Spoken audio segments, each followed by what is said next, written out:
Okay, so let's get straight to the numbers. My channel, in the first 3 months of running, managed to accumulate 15,767 views. And you can see that my very first video was published on the 20th of January. Pretty much had nothing views at that point. I had then a big gap in between, and nothing was really happening for a while, for a couple months. And it was only at the point when I actually started introducing shorts that I start seeing meaningful views. I believe it's much easier to gain the views on shorts, but that wasn't the reason I started doing shorts.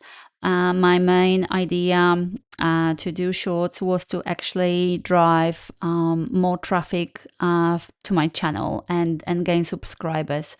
And I can definitely say that it helped, because after that, even if I post long long format videos, I started to see better gains in views. And yeah, so altogether 15,800.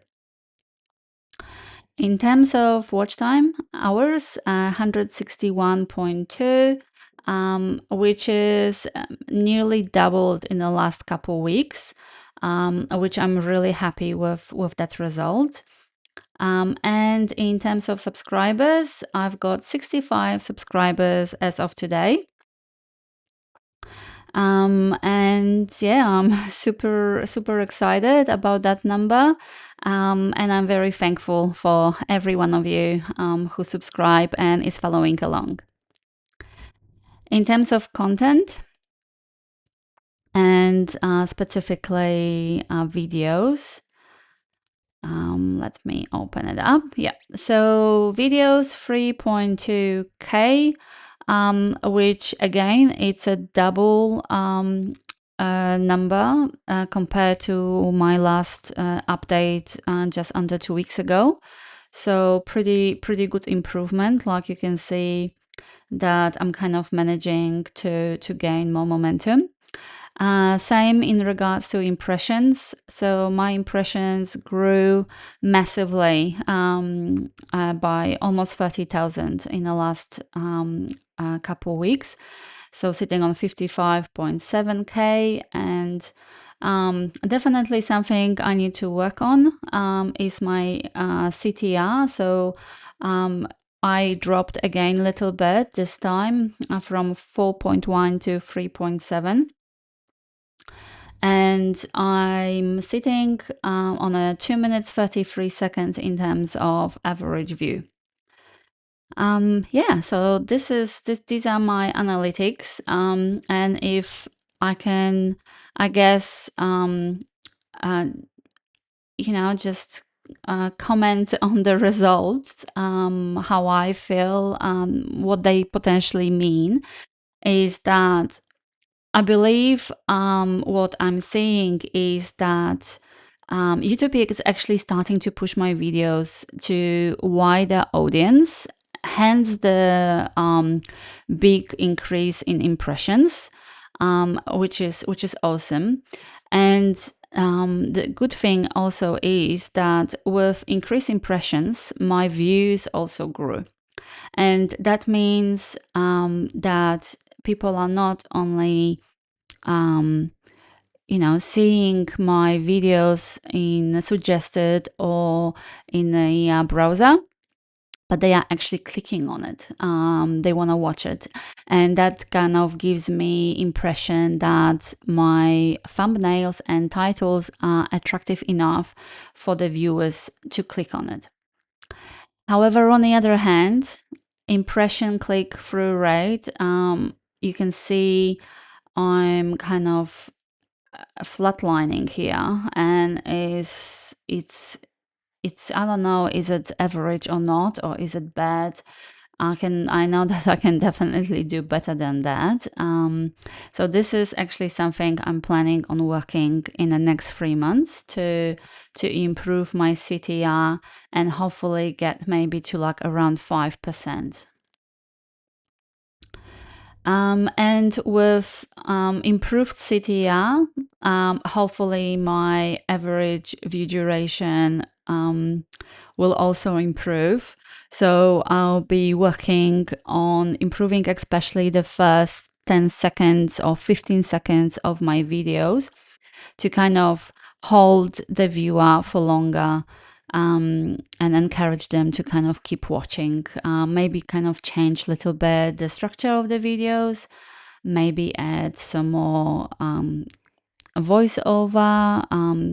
I don't know. I'm still experimenting with this stuff, and as much as I don't want to change the content of my videos, the niche, I definitely feel like I should experiment in the structure of my videos. So yeah, something I'll be doing in the next 3 months.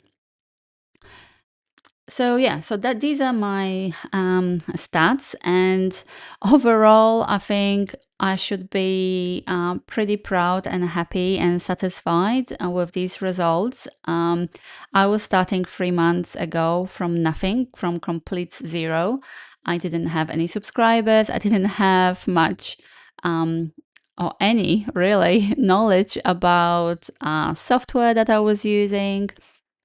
I learned a lot during those first 3 months, and I changed a few things as well already, and that's what I want to discuss now. So one of the things I have changed recently is I started to create separate videos kind of on top of my long videos, which are normally about 20-30 minutes long, and they a vlog type of the video, which consists of topics such as cleaning, cooking, family life, organizing, and nature. I started to just separate the cooking parts because I know myself, I prefer to watch a very specific video if I'm planning on following some kind of cooking recipe. And based on the very first video which I did this way, which was my sourdough bread video, this so far has been the most successful, and it gained over 1,800 views in just a matter of not even a month. So I'm pretty happy with that, and I think that was kind of indication that it's potentially a good move. So that was the one thing I did, and it seems to be working. It seems to bringing more views to my channel and also more subscribers, because this video alone, you can see, gained me 32 subscribers, which is awesome. Another thing I started doing is I started to think a little bit more about the thumbnail and the title. So originally I was just grabbing a screenshot from the video and putting as much text as I could to kind of indicate what is this video about. Now I'm trying to do something different. Now I'm trying to grab a thumbnail, grab a screenshot from the video that not necessarily is maybe the prettiest, but is actually representing the content of the video the most. Because the last thing I want to do is to encourage someone to click on my video thinking they're gonna watch something, but then disappoint them straight away because this video is actually starting with some completely other content, right?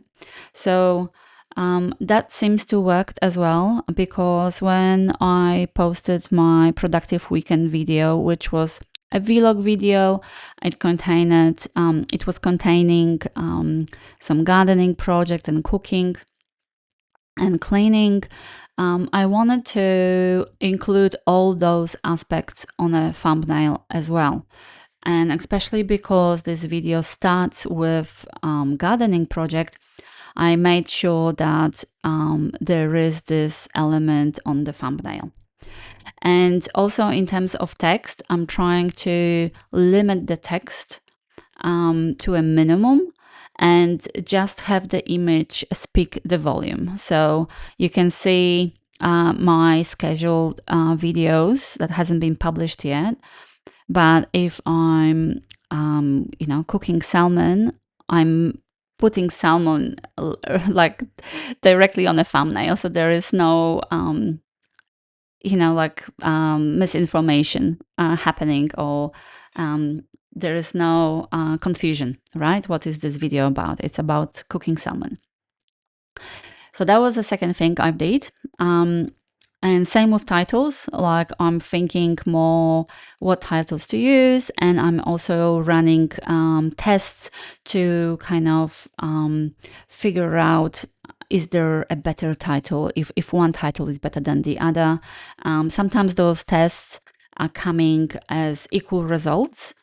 Sometimes they are different. So if they are significantly different in terms of CTR and clicking rate, etc., then I'm switching to just one consistent, the best performing title. And then the last thing I did in like recently, within those first 3 months of running, is I introduced shorts.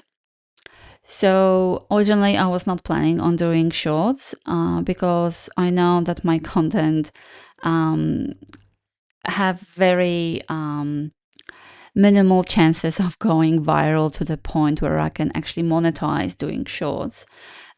Because criteria for monetizing via shorts, it's much more harder to achieve, in my opinion. So I was not planning on doing those, but then I thought myself, I'm probably limiting myself. I said, like, why not doing the shorts if I already have the content, right? So I started to create these shorts, and I used to publish them before a long video, literally like as soon as I had some timeline in DaVinci ready of all my clips, I would publish a short. And it was only when I discovered a particular feature of the short, and the feature I'm talking about is the related video feature, that I changed the schedule around how I publish shorts and long video on YouTube. So now what I do is I actually published a long video first.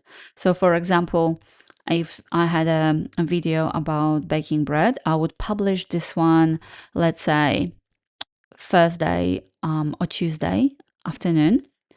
And then I will have a short video of equivalent subject ready to go.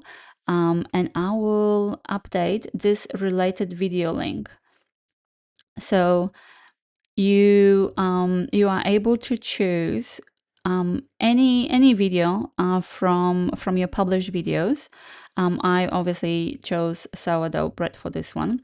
And what it does is, I can show you when I click on that video, it gives you a little link here, like this little play button, and it appears the same if you use it on a mobile. This appears and it's actually clickable. And so whoever is watching the short, instead of going to my profile and trying to find the long video of that content, or, if they won't think about clicking on the comments, this is actually the easiest way to then navigate directly to the full length video, which I think is pretty awesome. And I actually didn't even realize about this feature until I started publishing shorts. So this what it does is this actually brings more traffic to full-length videos, and I think it's definitely helping to build up the amount of watch hours for long videos, which then count for monetization. And the last thing, in terms of my analytics, just a quick overview of the Earn tab. So you can see that as of today, I've got 65 subscribers. So I've got still a long way to go before I kind of reach the next level on YouTube. And I've got 133 valid public watch hours, since only the video watch hours count. The shorts are counted separately, and there is absolutely no way I can achieve 3 million views in a 90 days. So I'm not aiming for it. So my goal for the next 3 months is to, first of all, not give up and just keep posting. And secondly, I would love to have all these numbers in my analytics doubled in terms of watch hours and subscribers and views. And I'll be definitely watching a lot of videos on YouTube myself, trying to figure out how to improve my CTR. I feel like CTR is the key I need to unlock to kind of level up on YouTube. So I wish me luck. Thank you so much for watching, and see you next time. Bye.